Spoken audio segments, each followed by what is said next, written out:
আসসালামু আলাইকুম। একটু সময় থাকলে ভিডিওটা দেখে যাবেন। এই যে জর্দা, তামাক, যেগুলা মানে এই যে হাত দিয়ে ধরতাছি লাড়তাছি, এতে আমার প্রচুর ঘৃণা লাগতেছে।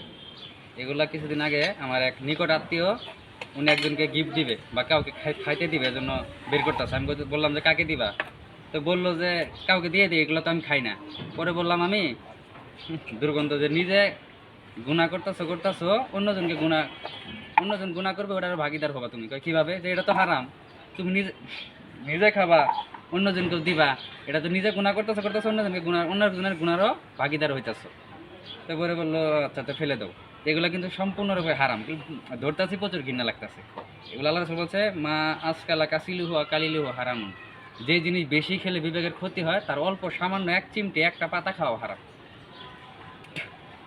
এই জন্য এগুলো কিন্তু মারাত্মক হারাম। এগুলো কোনো পশু প্রাণী, কোনো শুয়োর, কুত্তা, বিলাই জীবনেও খায় না, সঙ্গেও না। কারণ এগুলো এত নিকৃষ্ট মানে গন্ধযুক্ত পাতা বা জর্দা বা তামাক, অথচ এগুলো আমরা মানুষরা খায়। তাহলে মানুষরা কত নিকৃষ্ট, তো ভাবতেই ঘৃণা লাগে। যে আমি সামনে বের করছি, বিশেষ করবেন না, প্রচুর দুর্গন্ধ লাগতেছে।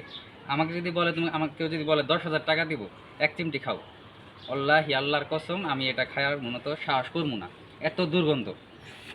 কি বলবো, এই যে কত খারাপ অবস্থা। এগুলা এই জন্য আমি নিয়ে ফেলে দিলাম। আর আপনাদেরকে বলার উদ্দেশ্য, যেগুলো খাওয়া হারাম, বিলকুল হারাম। মাকরু বলার কোনো সুযোগ নেই, এগুলো হারাম। যদি আপনি বলেন মাকরু খাওয়া যাবো, তাহলে আপনার সন্তানের জন্য নিয়ে যান না কেন? বাসায় যাওয়ার সময় আপনার সন্তানের জন্য তো আপেল, কমলা, আম, পেঁপে নিয়ে যান খাওয়ার জন্য, এটি ফল।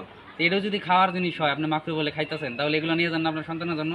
আপনার সন্তানকে যদি এক চিমটি খাওয়া দেন, আপনার সন্তান তো বেহুশ হবে, মারাও যেতে পারে। তো ওই সময় তো খাওয়ান না আপনার সন্তানকে আপনি, অথচ মাকরু বলে আপনি নিজে সব হজম করতেছেন।